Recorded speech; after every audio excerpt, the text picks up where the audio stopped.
I also want to say this. If you don't have self-belief, truth is just harsh. That's the thing that I've come to realize is if you have high self-belief and I'm coaching you, I can kind of tell you within reason almost any hard truth, and then you'll transform it into positive action. If you don't have self-belief, you'll basically hate me, villainize me, avoid me, attack me, run away, and you won't change a damn thing. If anything, it'll just make your shame even bigger.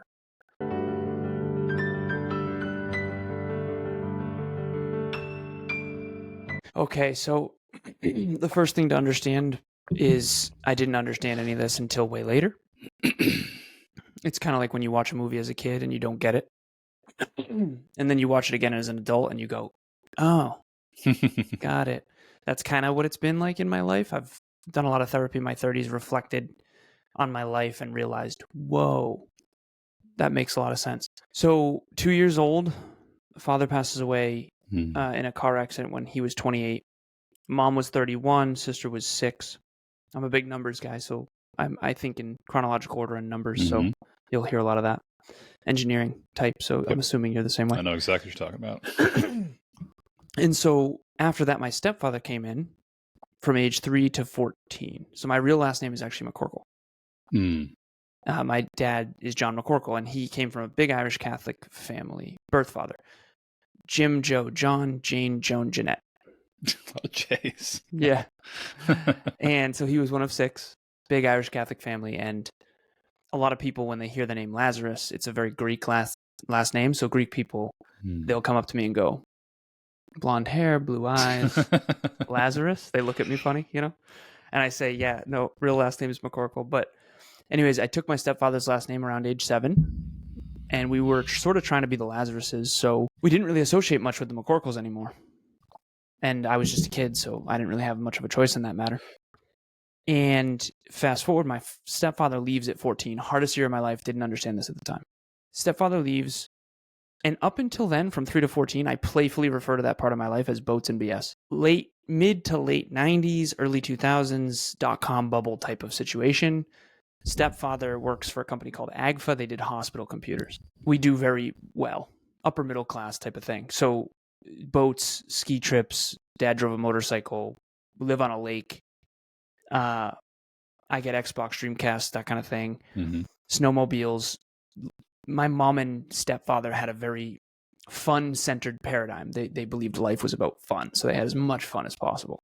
And so they definitely ran amok, for lack of better phrasing, and took me and my sister sort of with them. And so we had all that. And then when my stepdad left, he took 90% of the income with him.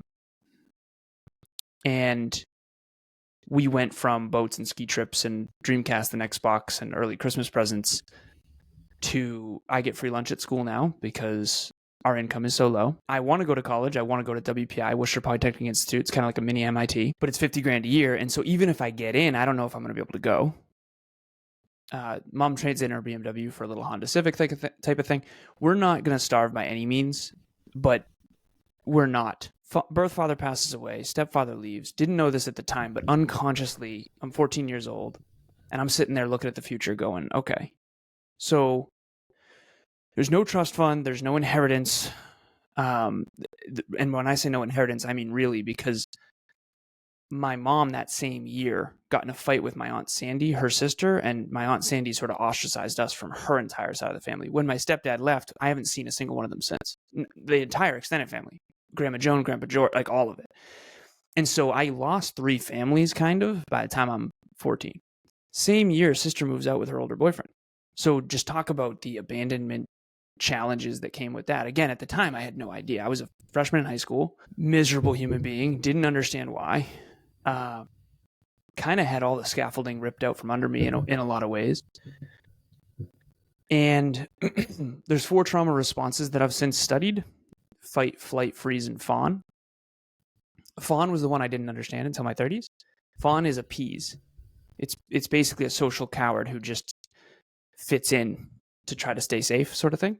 So I was definitely a social coward, 100%. But behind the scenes, I became this super achiever guy who just fight, work harder, aim higher, get smarter. So you had mentioned when we first got on the microphones, all these certificates and awards behind me. That was my trauma response in hindsight. It was, okay, stepdad leaves, obviously doesn't care a ton. to see me. Pain. What am I going to do? So here I am, lose 3 families, sister moves out, 90% of the income gone. I go from, I want to go to college, I hope I get in, to even if I do get in, how am I going to go? And so I basically, two things happened in hindsight. Didn't know this. None of this was conscious. One, I became a social coward and just chameleon, fit in, appease. So we'll talk about that later. And then number 2 is just drive. Just the amount of achievement. Past is painful, present's painful. Go into the future and just prove to everyone that you can do it. And I became this uber driven. So work harder, aim higher, get smarter. Work harder, aim higher, get smarter. Work harder, aim higher, get smarter. That was just my unconscious. And you know what's interesting, and I didn't realize this at the time either, self-belief. A lot of people ask me, like, I don't understand. Most people in that situation wouldn't have ended up where you ended up. How did that happen? And I now realize, after coaching so many people, self-belief. I don't know where I got that, but I had a ton of self-belief for some reason. And so when painful things happen to people, adversity is your advantage if you have self-belief. If you don't have self-belief, adversity is just adversity. Didn't realize that until way later. So anyways, fast forward. I get straight A's through all of high school. I got what's called the President's Award. It's right behind me. It's signed by George W. Bush. Basically, you get a 95 or above GPA for all of high school. I get all the awards and scholarships, and I get into my dream school, and I get tons of scholarships and financial aid and academic based. And so I was able to go, which was awesome. I got my computer engineering degree. You mentioned electrical engineering. It's computer engineering. I went down it's called electrical and computer engineering, but really we went down the computer road, more software than hardware. And then I get my MBA. And to me, after that, it's 21st century.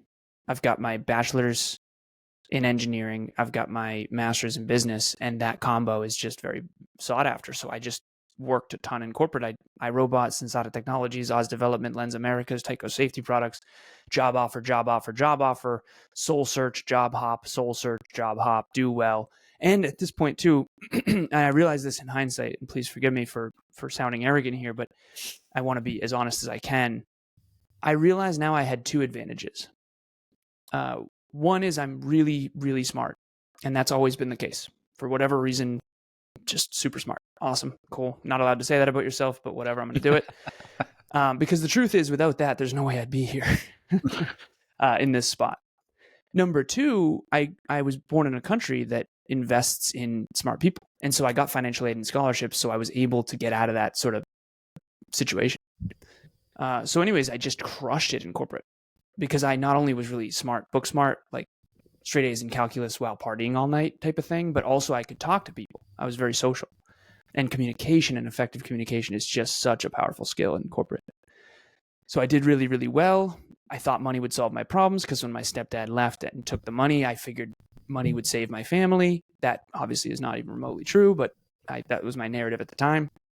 Fast forward, I get in my own car accident at 26. So I'm 26 years old. I'm up in New Hampshire. I'm working for a company called Cognex. At this point, I have 84 grand worth of debt I paid off in a single year. College debt gone. That was my goal. Get out of debt. I put $150,000 over time into a Vanguard account, mostly tech companies. I just know tech companies will win. And maybe that's a weird computer engineering thing. I don't know. But I just picked tech companies that I thought would win. Look in the future. What do you think is going to win? Maybe those ones. Right. And then so I just build wealth. I don't have any kids. I don't have a mortgage. I'm dating a woman named Courtney. My rent is $500. We split it. We live on a little lake. It's this wonderful sort of thing where my expenses are super low and I make almost $200,000 a year. So I went from 65 to 85, 85 to 105, 105 to 125, and then 125 to almost 200. It's like 180. Now it's 2015. I'm 26 years old and I'm still deeply unfulfilled, even though I didn't really know it at the time. Drinking too much and too often, definitely partying too much and too often. I'm up in New Hampshire with my little cousin. We're playing Call of Duty. We're going to TGI Fridays. I end up on the wrong side of the road, dark winter night. The yield sign was covered by the snowbanks. Fortunately, So I end up on the wrong side of the road. I look up in front of me. I saw what I thought was a Mack truck. Two things saved my life. Fortunately, I was driving a 2004 Volkswagen Passat that I bought in cash because for me, wealth was the answer. So just keep your expenses as low as possible and invest all of your money. That seems like the smart math thing to do, right? And the Volkswagen Passat, I used to call this car the tank. German engineered steel trap of a car, just heavy vehicle. That car totally saved my life. Thank you so much, Volkswagen. Number two, it was not a Mack truck. It was a lift-kitted pickup truck. There's a lot of those up in New Hampshire. And so anyways, physically we were okay. Airbags deployed, little cousin. When my mom's side of the family sort of left, there's been one cousin since who came back. This is the one cousin who came back. It's technically a second cousin because it's his son. But ultimately, he hurt his knee on the airbag. I hurt my face on the airbag. Physically, we're good. We're kind of okay. Like fine, but the car is completely totaled. The whole front end is completely smashed in. And this is the second chance my dad never got. I mean, I've seen pictures of my dad's car and I've seen pictures of my car. They don't look that different. And so for me, physically, we're okay, but mentally, emotionally, and spiritually, I'm completely just existential, quarter life, phoenix burned down, rise anew from the ashes type of stuff. And we can get into that for sure, but definitely some PTSD from the car accident, definitely post-traumatic growth. Just sort of like an ego death of everything I thought I was. I sort of reinvented myself from then. And so you said, how did you end up a life coach, personal development stuff? The best way I can describe it now is this simple framework. And again, I didn't know any of this until reflecting on it. I think we all go through these sort of 4 buckets of life. The first one is unfulfilled and unsuccessful. So I remember when I was 14, stepfather left, unfulfilled, unsuccessful. I'm working at a golf course. I kind of hate my life, to be completely honest. Second is successful and unfulfilled. Corporate, tons of money, more than I need, $12,000 biweekly checks at one point, no mortgage, no kids, like just successful as hell, quote unquote, but not fulfilled at all. Then I flip the script. Post car accident, happy, healthy, productive, go all in on self-improvement, personal development, and end up fulfilled as hell, super fulfilled, and broke. Liquidated all my assets, went broke, started my own company. Super aligned, love my life, fulfilled as hell, no money. And then eventually, hopefully you end up in the 4th bucket, which I finally have almost, 9 years later now, about to be 10 years later when I'm 36, which is to be successful and fulfilled. And all that means is that you want your future life to be an amplified version of your current life. And so the one last thing I'll say about this is it's obvious in hindsight, even though at the time I didn't understand any of this. I was super achievement oriented. I was super improvement oriented. I was super resume, cover letter, professionally developed, science, technology, engineering, mathematics, business, finance, but I wasn't self-improvement oriented. It wasn't focused on personal development. It wasn't focused on my personal growth. And so after I flipped the script, what's ironic, unfortunately, is that I went all in on self-improvement. But then I did go broke. And so the way I see it is you need both. And I actually think success without fulfillment, I actually think is pretty easy. And fulfillment without success, I actually think is pretty easy too. I think it's very, very hard to have both. And that's taken me 35 years to figure that out. I'm right there with you with the 35-year mark. I'll be 36 next year as well.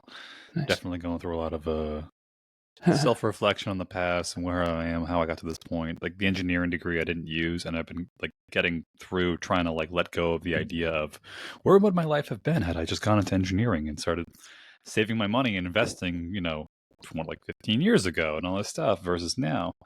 But I had a thought pop up a second ago, and it was like, how would you define self-improvement outside of work? Like it sounded like you were improving pretty nicely if you were like climbing the corporate hierarchy in a way, unless it was that I would suspect that it was like I had pretty much the same skills, they just making more money year over year, but I wasn't changing. I would unless say you had to get new skills along the way. I would say I was becoming more professionally developed. It's the best way I can describe it. Because what is the difference between professional development and personal development?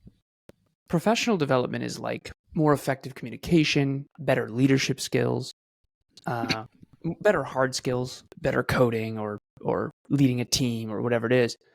I think personal development is more how much self-discipline do I actually have? What is my level of emotional intelligence, humility, courage, and vulnerability? It's the character stuff. And so I wasn't really that focused on the character stuff. I was very results driven and process driven. So I could improve processes and reverse engineer finish lines easily.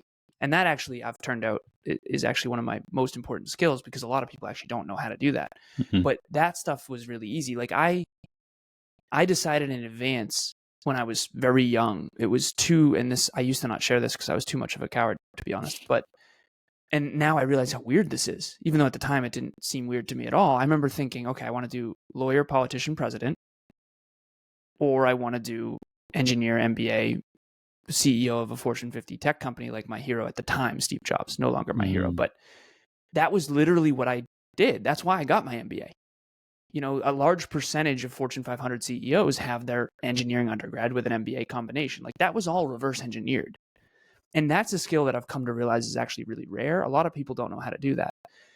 But that's all I was doing. The stuff I wasn't doing, core values, humility, courage, therapy, the inner work that helps you succeed in an intimate relationship, in a marriage, in your friendships. That stuff always came really hard to me. And a lot of engineers can resonate with that, because we're just these esoteric, number-driven, chronological thinking, strategic chess player weirdos that it's so brutal. Literally, brother, I'm in high school, and you learn very quick, maybe this will resonate, but there's 4 modalities of thinking, and one of them is numbers. And so if you're a numbers thinker, you'll think this is funny. If you're not, you'll think it's cruel. But when a girl asks you, hey, do I look fat in this? And you say yes at level 6 out of 10, like that doesn't work. Because even though that is actually what your brain says, statistically speaking, like you are on the overweight side. And again, that's scary to share because socially that's unacceptable, but that is what our brain actually says. And by the way, when I'm fat, I say the same thing. My brain says the same thing, right? So, and again, fat's a word you're not supposed to use or whatever. But the point is that engineers are like these low self-worth, high self-belief weirdos that have to kind of hide themselves because they're not allowed to say even a lick of truth statistically. And there's 3 other modalities of thinking that I think other people have, but the rarest one I think is numbers first and statistics first. Yeah, I do look at the world in a lot more statistical and numbers driven way than I ever used to before. And I think it ties into the engineering as well. It is funny though, you mentioned how you're a 6 out of 10 on the weight scale. You cannot say that, my friend, even if it's true. You could. And the problem is that even within that, there's something you said earlier and kind of tickled this thought, was the idea of, it's not like speaking your truth. It's like, but it is a good quote by Nietzsche. It's like you can get a good sense of the character of a person by how much truth that they can tolerate. Nice. And it's like, we can't talk about fat people. It's like, why not? Because it makes them upset. And they're like, there's an underlying idea of exclusion from the tribe. Like if you say something to piss enough people off, the group is not going to want you in the group anymore. And your brain's going to go haywire thinking, oh shit, the tribe just kicked you out. You need to find a way to get back in their good graces. How do you do that? Just appease to what they want to hear. Oh, you look great. It's okay if you're 200 pounds overweight. It's okay if you haven't exercised in 6 months. It's okay if you eat donuts every day. We still love you anyway. When but deep here's down, the problem. Here's the problem. If you don't accept and admit the hard truth that you are overweight, you'll never change it. Right. It's easier to surround yourself with people that encourage it. Yeah. And it's such a interesting duality that we all have to live in, because my girlfriend now, her name's Emilia. She is a 10 out of 10 statistically. Like I actually believe that to be true. I can't say that unless it's actually true, statistically speaking. And so I often try to say this. People say, well, you shouldn't compare and all this stuff. How do you know to pay LeBron James more than some bench player? Right. Exactly. Right. I know. And so here's the thing. Okay. This home that we purchased, condo, how do you know what it's worth? You look at the comps. In real estate, there's something called the comps, and the comps are what other homes in this area of similar caliber are selling for. It's a supply and demand thing. And so the engineers of the world have a really hard time in relationships typically, because one of my mentors, he was the CEO of a very billion-dollar robotics company. I'm just not allowed to say anything, so whatever. The point is he thinks like that. He doesn't, and he struggles in relationships because he doesn't sugarcoat what's accurate. So some people are overweight. Like he said to me, he's like, I was overweight. I was fat. I lost 30 pounds, and the rat race is bad for people. And I got fat, and it's my fault. That's the kind of people that change. People who say the truth. And unfortunately, the truth plus emotions is very challenging because most of us are deeply insecure and easily offended. And I get it. So you kind of have to be this, okay, here's my truth. So instead of you're fat, what I could say is you would probably benefit from understanding where you fall on the statistical sample set of obesity, because the amount of mortality, statistically speaking, of obese people is much lower. So if you want a long, happy life, then you should really consider looking in the proverbial, metaphorical, and literal mirror. And see how much I have to dance around just saying the truth, which is, and here's the real reason underneath that. I've figured this out over many years, Mike. Can I call you Mike? I just want to say, like, no disrespect to Kevin or anybody else. This is probably my favorite conversation thus far. Because I completely understand, like, the engineer in you that's talking, and I understand on the other side, because I do massage therapy nowadays. The whole story is how I got into it. But I have a lot of people that will come to see me who are just like, my back is killing me. What's wrong? Can a massage help? What do I do? And I'm looking at them, and they're 200 pounds overweight, and I'm just like, I wish I could just scream the truth to you so bad. Like, put the donuts down and do some yoga. You don't need a massage. But I understand, yeah, it's just like, well, the amount of mental gymnastics people will go through to avoid the truth. I know. And it's just funny hearing from another engineer, like, well, maybe find a way to statistically outline the point that, you know, the gravity is affecting you in a way that your mass is higher than it should be, proportionate to how your posture is and the curvature of your spine. We could use some like trigonometry to show that. Yeah. I can hear it all. I see exactly. And I do the same thing when I've had people come to me who are just like, what should I do? I'm like, you're not going to like what I have to hear. I had to find a way to like keep you in my good graces while also trying to get the truth across somehow. And even with massage clients, it might be like 10, 12 sessions in, I'll be like, have you maybe possibly considered entertaining the idea around the possibility of drinking a little more water? Like, I know, brother. And I want to just say it, be like, cut out the junk food, drink water, you'll lose 10 pounds without even trying. Without even trying. And I have a framework for fitness: sleep, hydration, nutrition, training, mobility, breathwork, and supplementation. And then you can put environment at the bottom if you want. But it is a formula. And this is the thing. And again, we're going to engineer and geek out here. Mm-hmm. Everything's a formula. And if you have the formula wrong, you can't get the result. And unfortunately, we live in a world where no one knows the formulas for fulfillment. The formulas for fitness. Like, sleep well, hydrate consistently. Yeah. But people don't like to hear it. Yeah. And if you don't like to hear it, you won't implement it. It's almost like step one, admit that you have a problem. Yes. Okay. Step two, that admittance factor is meaning, AKA, you have to overcome your insecurity. Self-awareness. You have to stop pretending that you're great the way you are. Just the way you are. None of us are. Like, I know this is going to sound a little crazy, but I actually think I'm out of shape. I'm not joking. Like, this is nothing compared to what I was when I know Yep. Right. But that's why I'm in shape. It's this weird paradox. I'm in shape because I never think I am.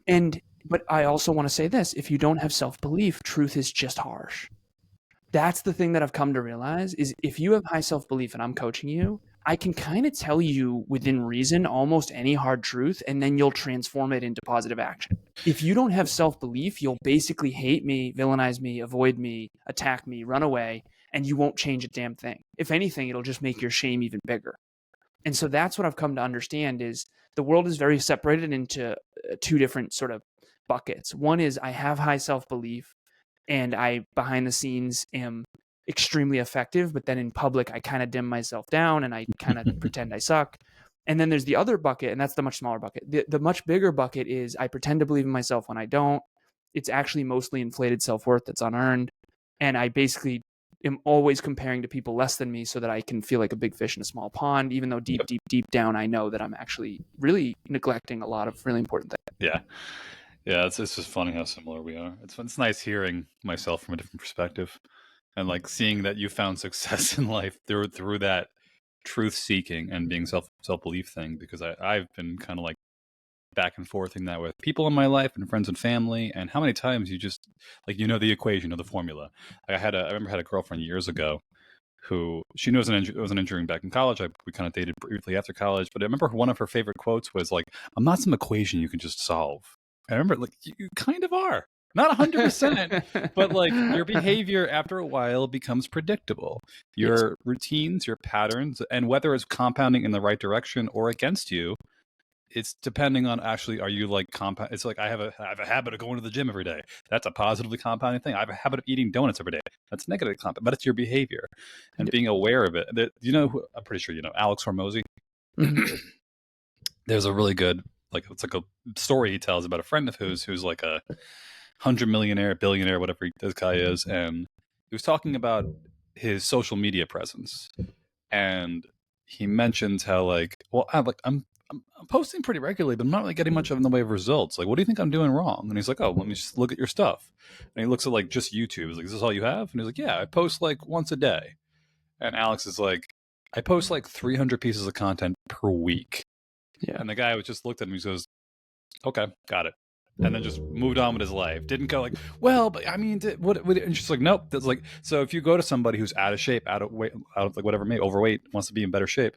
Well, like, what are you eating? Donuts and, drinking soda every day. Like, drink water, eat clean food, and have them go, okay, got it. Versus like, well, it's expensive, it's tough, and like it's once in a while. It's not every single day. It's just like I had a stressful day. I'll start tomorrow, and you realize it's just like they're just putting this guard up, this shield up to say like, I know the truth, but I'm so fucking terrified of saying it out loud.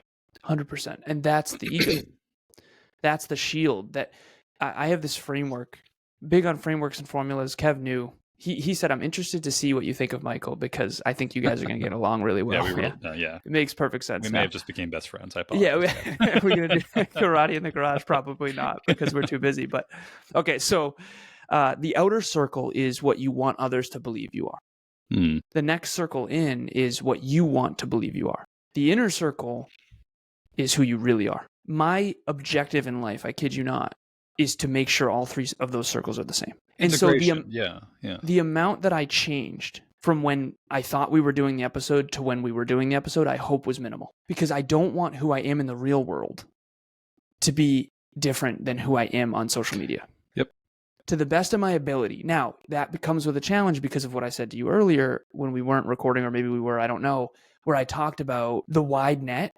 So if you were to jump on a microphone, and this is actually why I used to suck at speaking, quite frankly, is I would actually give all the truth. I would show up on stage as a fitness model, fitness competitor, fitness champion, for lack of better phrasing.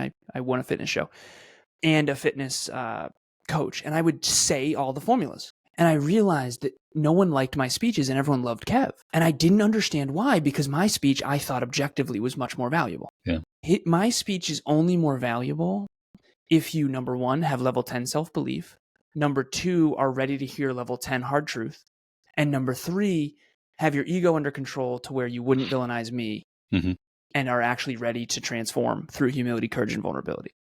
Are you ready to sit in the discomfort of realizing you made terrible choices? And the truth is my car accident got me to face all of my poor choices. Now, people always say you beat yourself up all the time. No, I'm not beating myself up. I'm just telling the truth. It sounds like I'm beating myself up. I made a lot of good choices so hard too. On yourself. No, I'm not. Yeah. Well, that's the thing, right? Listen, the only reason why I got here, back to the Nietzsche quote, and again, I think Nietzsche's a little bit dark, but he's got some points. He's got some really good points. Here's the thing. The reason why I got a lot of the things that a lot of people would want, magnificent relationship, my own company, 22-person team, work from home, these things, financial freedom that people want. And financial freedom is a whole conversation, because what is that really? Let's be honest, right? Financial freedom, assuming I work 6 days a week, right? But ultimately, the dreams that I've achieved, quote unquote, that it's because I was willing to look in every mirror. And that's the thing that no one can really get you to do except for you. And so you have to sit there and go, here's what I want others to believe about me. And here's what I actually know is true. You have to cut the BS. I always say the difference between circle 1 and circle 3 is the size of your ego. The difference between what you want others to believe about you and what you really are when no one's watching is the size of your ego. And you need to have humility. Now, my Phoenix burn down metaphor, that's everything I thought I was, I wanted other people to believe about me, I wanted to believe about me versus what is about me, got destroyed by that car accident. And I was able to transform from that place because I had high self-belief. So if you are out there and deep down behind the scenes when you're by yourself, you do not believe in yourself. Okay. And if that's the case, you probably don't listen to this show because me and you would trigger them tremendously. Oh, yeah. Yeah, most likely. So most likely you do believe in yourself, by the way, if you're listening. But assume if you don't, when you're by yourself, you have to start there and you have to build it. And there's a formula to building self-belief. It's state, prove, self-assign. You have to say you're going to do something. You have to actually do it. And then you have to self-assign it once you do it.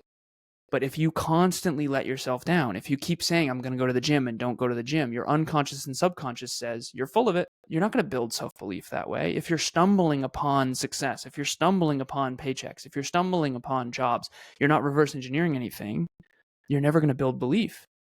The reason why I built so much belief is because I said when I was a freshman in high school, when I went into high school, I'm going to get straight A's. And then I proved to myself I could. And then I built all that belief up. And then now I have to dial it down in front of everyone just to get along and that whole thing. So, yeah. Well, my favorite thing is when I meet people who they don't carry themselves in a way that really points to the idea that they're happy with the way they are. But they'll really try to sell themselves to themselves in front of you. Like they'll say something like, "Oh, I'm cool. I mean, I'm a little overweight. You know, I don't have much of a job right now, but I'm okay.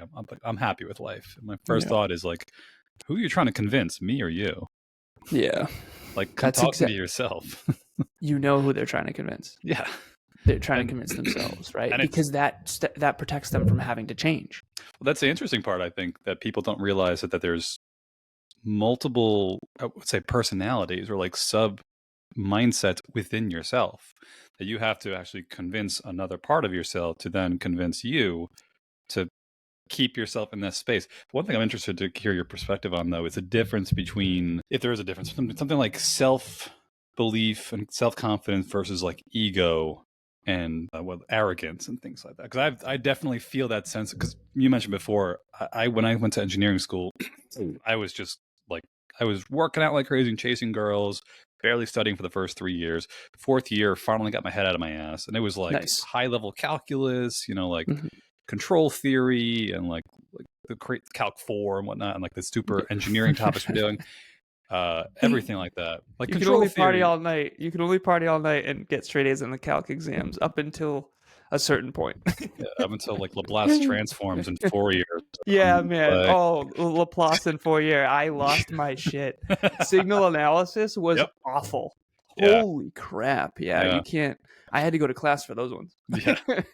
But when I actually started applying myself, I started I got like straight A's, and I was like, holy shit, I didn't know I could do this. And then when later on I went to massage school, I sought out like New York State has the highest standards for most licensing, like acupuncture, massage, herbalism, whatever. Like they it's like a 2-year program, really intense. They want you to know everything about the human body, physiology, anatomy, kinesiology, muscle, everything. Like they're really detailed.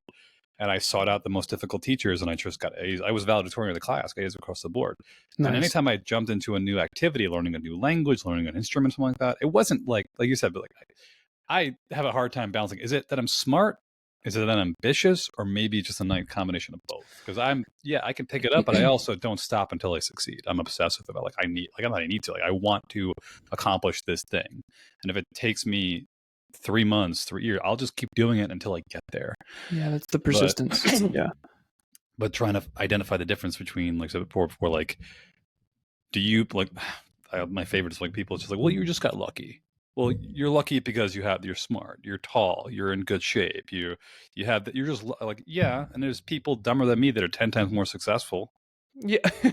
So clearly it's not just there's luck. People that are 1,000 times more successful that are dumber than both of us combined, right? So but figuring the difference between like self-belief, self-confidence, and like, is this arrogance, is this ego? Because a lot of times it ends up like you might be like, I believe in myself, and the right person, like I hear you say that, I'm like, yeah, I believe, like I've seen what you've been through, I believe it. But the wrong person who's really ego trigger will be like, well, this guy's just being an arrogant douchebag. This guy just thinks he's hot shit because he went to school to get an MBA and did all this job. Wow, he thinks he's so good. Versus, I did this a lot with my friends recently, was realizing I was trying to stay around people that were like a little below me, maybe in terms of career, in terms of physical appearance, whatever, and be like, I feel good. And then as soon as I'm in the proximity, that's what Kevin mentioned last time I interviewed, was like how in the gym he was like a 10 out of 10. He felt amazing. And then it's like, let's talk about finance. And he'd be like, I have no idea what I'm doing, and I hate this guy, and I feel insecure.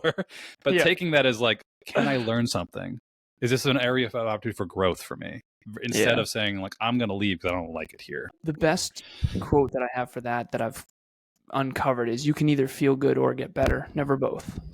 It's a weird thing. It's so unfortunate because a lot of people optimize for feeling good. A lot of people do. And I've been guilty of that too. Like pre-car accident, I was optimizing for feeling good. Definitely. I mean, alcohol, partying, high school friends, college friends, corporate friends.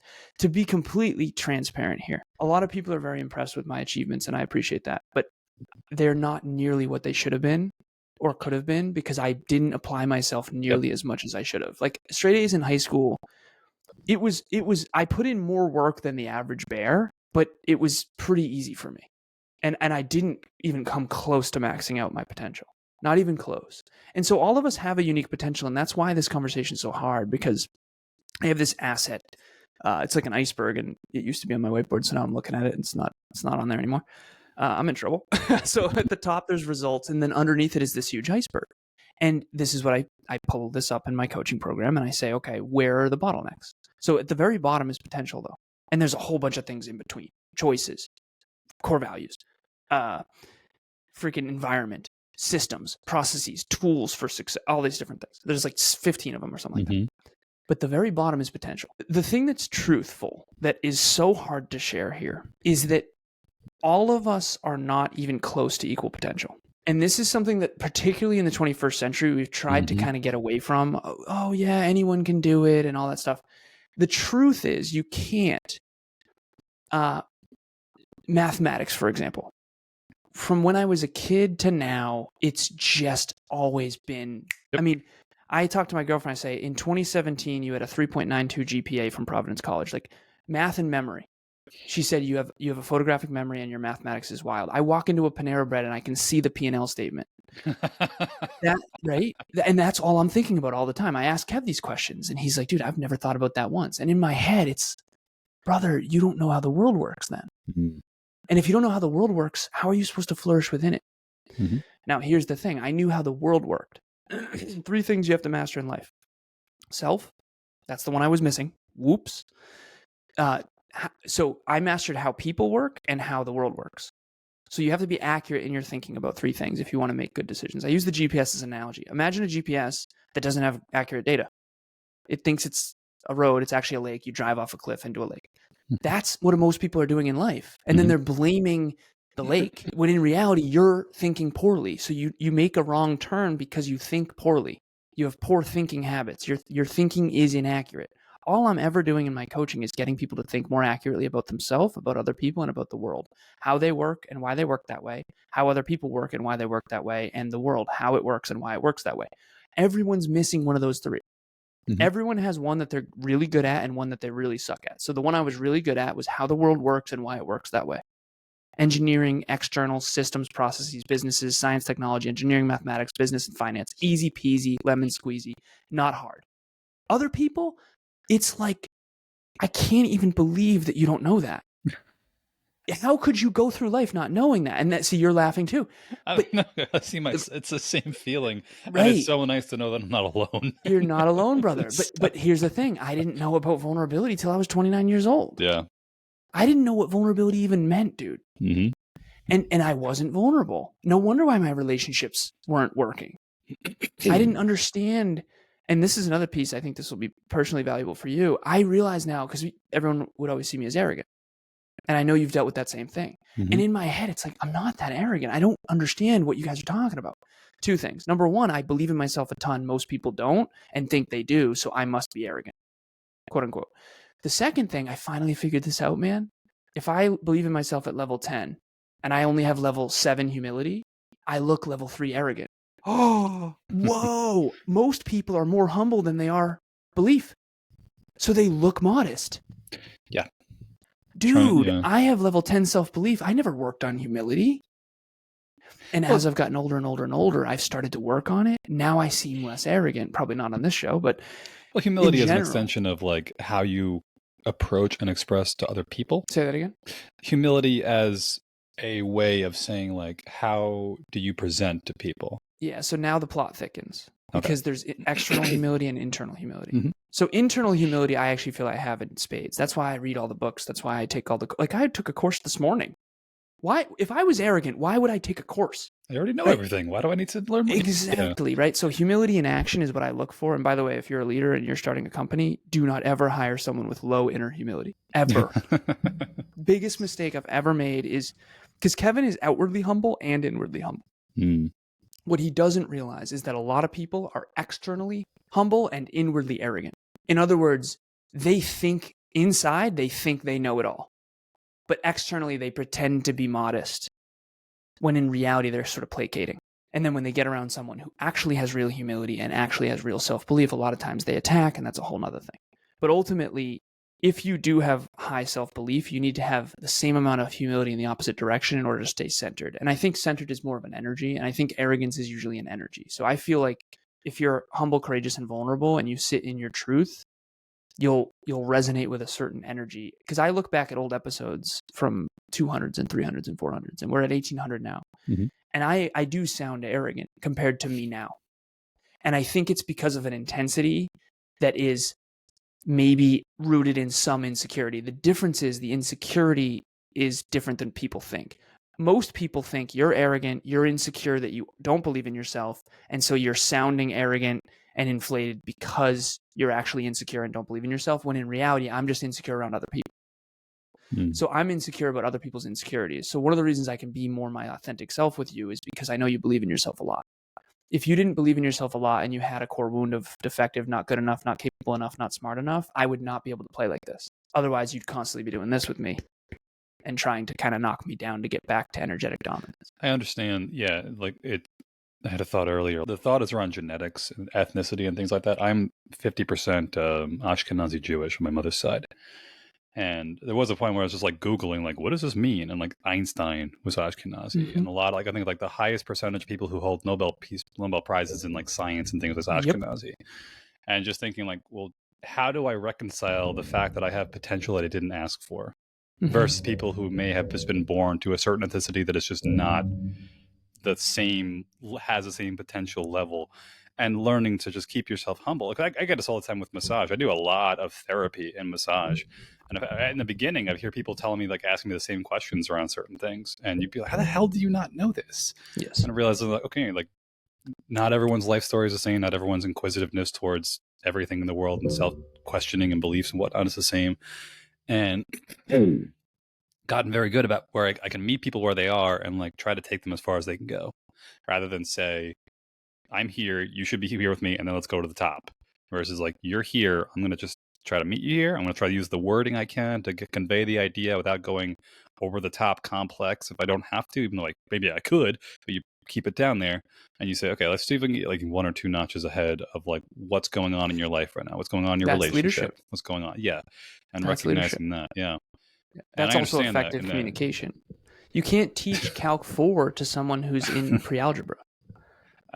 And unfortunately, I spent my life doing that because you don't really know where they're at. And you want to know why you don't know where they're at? Everyone's pretending to be higher than they are. And we're doing the opposite. I'm actually pretending to be dumber than I am. Like most of the time, I'm dumbing myself down because you just did it. You dumb yourself down to their level. What the problem is people don't know that you're doing that. So they can't actually know how smart you really are. What is the benefit of them knowing how smart you really are? They would work with you. You're not a business coach yet. That's the thing. Like, look how young I look. I'm a business coach. I help people grow and scale their businesses online. And I look like an athletic idiot, right? and a young athletic idiot. Yeah. And so it's this weird conundrum where you have to go to where they are. And where they are showing you is different than where they really are. And this is when you know you're not the ceiling, when you don't know where the ceiling is. So you and me right now, you believe in yourself a ton and I believe in myself a ton. If you are unsure if I believe in myself more than you, that means I do. If you're certain that you believe in yourself more than me, it means I'm lower than you. The problem is the person on the lower rung of that can't know where the ceiling is. Does that make sense? Yeah. Yeah. So like, you rarely are around people who you know have a higher IQ than you, I'm assuming. Probably not as much nowadays, yeah. You probably can name a few times where you were certain someone had something you didn't. Like, give me a memory where. Well, even in the case of IQ, there's the question of what types of intelligence. Yeah. Have you read Multiple Intelligences, the book? I think I've heard about it. So there's 9 different ones, and yeah, kinesthetic and all that. Spatial it's awesome. And all that stuff. Yeah, I can't remember the author off the top of my head, but it's on my nightstand. It's really changing my life because it's helping me understand. Oh, okay, one of them is math and logic. Yep. Okay, so that's one of our high ones. Now, give me an example of someone that you were around where you were certain they had higher potential than you. You're like, whoa, this is ridiculous. I can think of this one 14-year-old did a Rubik's Cube in front of me in like 13 seconds, plays 9 instruments, savant, straight savant. Yeah. And I had a moment, I'm not kidding, Mike, where I was like, oh, is this person smarter than me? Dude, I'm not kidding. He was literally over the summer doing mathematics in base 12 instead of base 10 for fun. For fun. And in my head, it's like, that's the dumbest thing I've ever heard. Dude, I had an actual moment of, I think this person's smarter than me. And I was insecure about my intelligence for I never get insecure about my intelligence. Almost never. And I had a moment of empathy. I was like, is this how people feel around me? Oh, this is terrible. Whoa. But I never feel that. I very rarely feel intellectually outgunned, right? So I can empathize now. I feel athletically outgunned all the time, right? But intellectually, hell no. And so you can probably remember the times when you were around someone that made you feel insecure because you knew they had higher potential than you. What if they feel that way around you all the time? I had this moment yesterday, actually. I went to a day retreat on an island. I live in New York on Long Island, like a full day retreat. And I was sitting on, it was like a ferry that went back and forth to the island, and it was like in the morning, got on the ferry, spent the whole day there. We did like Pilates, yoga, walked on the beach, all this stuff, and then came back on the ferry afterwards. And I had this moment where I saw this younger kid, must have been like 13, 14 years old, and he was just like friggin' gorgeous. Kid's gonna be a supermodel someday. Just like, oh god, like I'm freaking lucky. Beautiful hair, tan skin, gorgeous eyes. Doesn't even looks like Ronaldo. What the soccer player? Like, oh my god. But then I was looking at the dock, like all the other people on the boat and the dock, and just like thousands of people, and everyone's like saying goodbye because they're visiting for the day and having fun, and just thinking like, how many other people have looked at me and thought the same thing? Because I'm maybe a couple notches above they were there, but I'm below this other people. And then you have those empathy moments where you realize like, oh, like there's people I've walked past that I've made feel insecure, while I've walked past other people and I've been insecure. And catching yourself in those moments and realizing like, yeah, you're not finding purpose in life, I think is partly in the idea of recognizing where you stand on the ladder. Yes. And then trying to help other people try to like within your range, because I'm not going to go up to Elon Musk and be like, I could help you. What the fuck does he need me for? Or like Jeff Bezos, like that's way too high up the ladder.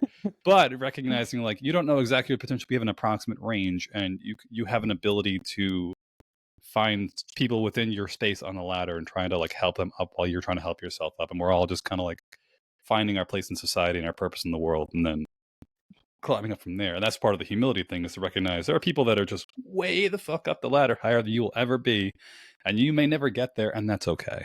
Because the world doesn't operate on just purely the best of the best. It's everybody along the way having some purpose and whole. Have you read the book Atomic Habits yet? Sorry, what was it called? Atomic Habits. Yes. Okay. Yeah. James Clear articulates one of the best mid-distance runners, and Michael Phelps, and talks about how if their physiques were the alternative, like if the mid-distance runner was a swimmer and Michael Phelps was a runner, it would be impossible for them to even be in the Olympics, never mind like physiologically, because of Michael Phelps' legs are short, but his torso's super long and his arms length is wild. That kind of stuff. Ankles are double flexible, yeah. Right. And all that. Yeah. So the idea here is not to be better than anyone else. The idea here is to identify where you have a statistical advantage. Mm-hmm. Like Kev and I, we're business partners. Mm-hmm. We have similar core aspirations, core values, and core beliefs. We're both on the same mission. We're both turning our passion into purpose for a profit. But I am CFO and CEO. I'm the systems guy. I'm a numbers thinker. Everyone on my team, everyone of my clients, we all track metrics and habits. That's not a coincidence. And Kev would never have tracked habits without me, and he has the humility to own that. And I would never have understood this self-belief and self-worth stuff if it wasn't for him, because I've been studying him for 7 years and realizing he's like, dude, I don't understand what you mean. Like, just believe in yourself. I don't know what to tell you. He's like, Alan, none of that works for us. We can't just camp outside the office for a day and a half and wait for the perfect interview at the perfect time and then do that again every 14 days until we get the job. Like, he's like, these speakers don't understand. They have level 10 self-belief and they don't even know. And I'm like, whoa, because we listen to the same speaker. And I'd be so inspired. And he'd be like, dude, I'm nothing like that. And I said, well, how do you know? He said, I would never have done that. And so that's why every time we give a speech together, this has been the best experience of my life. One of the best. I can't say of my life. One of the best. We go give a speech. Finally figured this out. I'm certain I'll add value and get you to think differently and get you to think more accurately. I'm certain that I will teach you something new that will be of value. But I think everyone's going to hate me. Kevin has no idea that it's going to be valuable, but he knows he'll get everyone laughing and he knows everyone's going to love him. Those are the two base truths. Kevin is super relatable. I'm not relatable at all, brother. I work 6 days a week, 80 hours a week, every week. Your niche, your market is much smaller. Okay, fair. Yeah, exactly. But here's the thing. I'm not statistically relatable. I've not taken a vacation in 7 years. People say, like, how did you guys do it? We worked our faces off for 7 years. Like, I took one trip and we worked the whole time, Emilia and I. And most people don't want to do that. So you can't necessarily get the same results without the same process and without the same genetics and without the same inclinations and the same consistency, persistency, all this stuff. And so ultimately, no one should be trying to maximize my potential. No one should be trying to maximize or compare themselves to Michael Phelps or LeBron James or whatever it is. What you should be doing is understanding the benefits, the pros and cons, the advantages and disadvantages. Every strength comes with a weakness. Figure out where you are, where you want to go, and whether or not that's actually possible for who you are. If you want to be a billionaire and your core value is quality time with family, forget it. I'm telling you, give it up. Because it's just not aligned. Most people, only 4% of people, I looked this up January 1st, 2024, we did a meetup on it. 4% of people have written goals that they achieve. That means 96% of people either, number one, don't believe in themselves, or number two, they are setting goals or New Year's resolutions based on a version of them that isn't real. If you are a math genius and you want to win a math competition, that's an aligned goal. If you're not a math genius and you want to win a math competition against math geniuses, you are screwed. And you are setting yourself up for deep insecurity that you're going to overcompensate with ego. And then you're going to pretend you believe in yourself when you don't. Play a winnable game. Make this game winnable, please. Because self-belief only comes from winnable games over time. I actually had a point that I wrote down. It was the idea that in today's day and age, we have access to too many perceived possible outcomes for a lot of people. That nowadays we can see everybody who can succeed. And the problem is, like one thing you mentioned a second ago, it's like the mass genius nowadays might be the business real estate guru who hops on Facebook and says, if I could do it, you could do it too. Like, probably not. Probably not. And there's nothing wrong with saying that. But part of you feels like shit because this guy is driving a Lamborghini that he rented for the day in a mansion that he just happened to drop by, take some pictures on before the security, kicked him off the property. And he's divorced. And he's divorced. And miserable and unfulfilled and out of shape. Right. But it seems like, well, I could. It's like, yeah, you could also win the lottery 10 times in a row. Doesn't mean it's going to happen. No, like, again, can't. Statistical outcomes. Mathematically, no, you can't. I mean, yeah, you can, but it's like, funny. I'm sure there's a dimension, there's a like a parallel universe out there where somebody did, but it's one of trillions of possibilities that's never going to happen. But getting people, then the follow-up question is like getting people, how do you like narrow down towards a focus and purpose in life, and then trying to really find fulfillment within that space? Yeah. Well, it comes down to self-awareness first. Self-awareness first. Strengths, weaknesses, understanding who you really are, core values, what you value, what's meaningful work for you. Then it's set goals based on that, particularly potential. Like, do you have high potential in this area? Okay. And then you set your goals based on that. And then it's state-proof, self-assign, state-proof, self-assign, state-proof, self-assign. You reverse engineer it into, so what we do in and I got to jump in a second, but what we do in Sure. my coaching program is essentially, and I'm not selling my coaching right now. Okay. This is just what I do. Okay. All right. Dream statement, 10 plus years, pie in the sky. So mine is to build the most positively impactful, holistic self-improvement company in history. Okay. You don't need to have one that grand. Mm-hmm. Okay. You shouldn't have one that grand potentially. Right. Number 2 is goals. 2024 goals, 3, not 50, 3. Top 3 goals for 2024. Okay. Mine is gross revenue, number of clients, 30 clients, and then cash on hand goal. But that's because I'm CEO. So it has to be custom goals to your role. Mm-hmm. Okay. And then we break that into milestones. Q3. Q3 has 36 days left. Okay. I think it's 35 now, actually. But Q3 goals, break those top 3 goals for the year into the quarter. We call those milestones. And then you break those top 3 Q3 goals into inch pebbles, which is metrics and habits. So you have one metric for each of those milestones. So gross revenue I track every day. Number of clients I track every day. Just got my 30th. And cash on hand I track every day.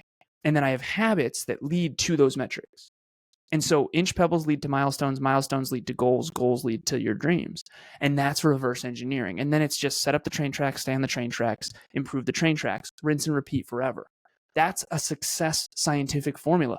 Mm-hmm. Fulfillment will be a byproduct of it if it's aligned with who you are. I sometimes wonder if I have like undiagnosed ADD or ADHD because I could see you gamifying in a way by breaking down like as small as humanly possible. And it's a I don't know if it's a byproduct of engineering mind or mathematics or things like that, but it does become much more digestible. If you say to somebody like work out, get in good shape, lose some weight, that's too vague. You can't specify that. Lose 30 pounds. Okay, on average, we can lose about 1 pound a week if we're not too heavy, or 2 pounds if we're really heavy. Okay, so 30 pounds, I am 250 pounds. I want to go down to 220. I'm like, how long would it take? About 30 weeks, which is how many months? About 3 months. About 1 pound a week, about 500 calories deficit. And you can start to break it down. What's your meal plan? What's your macros? What's your calories? Stick to that. Did I follow a track? Cool. Maybe there's a bottleneck there. You have to look at it, figure out new behavior, you have to lock into new routine. Beautiful. And then keep going. And I talk to people like this and they're just like, what the fuck? That's way too much. Like, yeah. But it's like, this is exactly how I look at a goal and say, this is how you're going to do it. And it's so many people just have this idea of just like, if I just believe, I'll manifest my dreams. I won't do anything. It'll just happen. Yeah. And just like, how's the manifesting working for you so far? Yeah. And it takes I wouldn't say it. I don't think it does. Like, I think it replaces the magic of it for a lot of people. Like a good example, simple, I'll try to keep this one. I got at least one. The simplest thing is something like, I actually sat in on your most recent relationship group thing you did with you and your girlfriend. Oh, you were there? Watch you in action. Yeah, I was there. I wanted to watch you in action before we talked today. Cool. But the idea of like, I didn't even know you were there, man. Nice. I got little notes and whatnot. But it was funny seeing how like people don't realize that a healthy, successful relationship, if it doesn't kind of just fall into place on its own, has to be structured in some way. Has to be gamified. It's like, well, it's not romantic. It's not like, you know, your girlfriend likes spontaneity, but you can still quantify spontaneity. Like, cool, like once a week, I'm going to make sure I have something random she doesn't know about that we do. That's my structure. Did it yesterday, brother. Did it yesterday. We went on a whim to a hike out in Rhode Island, and it was spontaneity. I had it planned out. She was sleeping next to me. As soon as she woke up, I'm like, babe, let's rock and roll. Get your clothes on. We're going to go.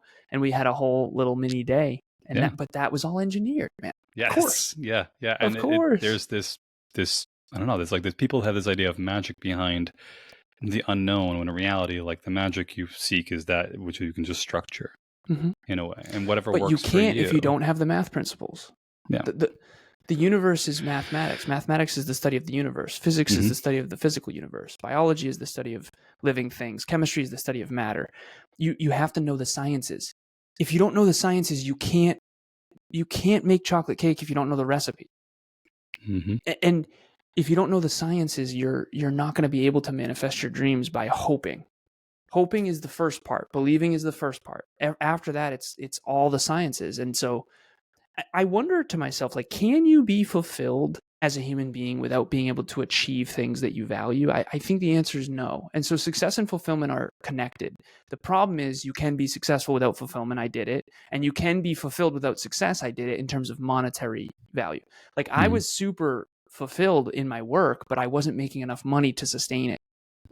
And so that was unfulfilling because it was unsustainable. And so everyone has a primary skill that they're really good at. Mm-hmm. So no, you're not going to go to Elon Musk and say, hey, let me help you in your thing that you're already great at.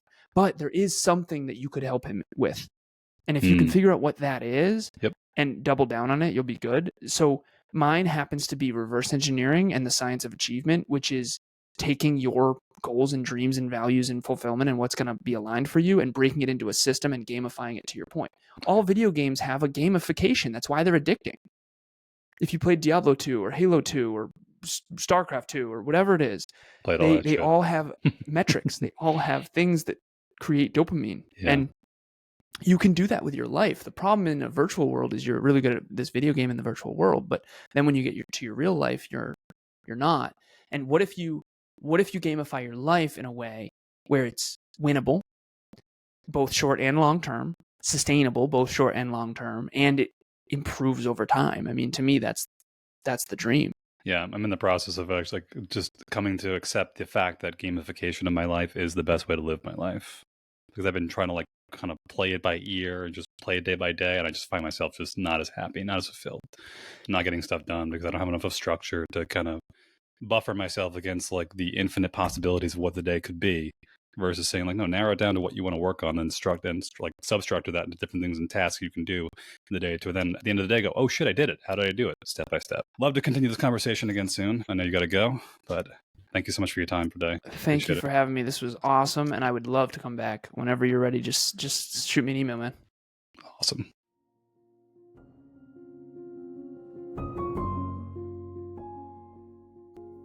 Thank you for joining us today. If you found us informative, thought-provoking, or learned something new, please leave a review or a comment and tell a friend about the podcast. Feedback means the world to me, as I want to make this the best possible podcast that it can be, and to help others identify the causes of and solutions to problems in their own lives and villages. Until next time, let's keep working on rebuilding the village.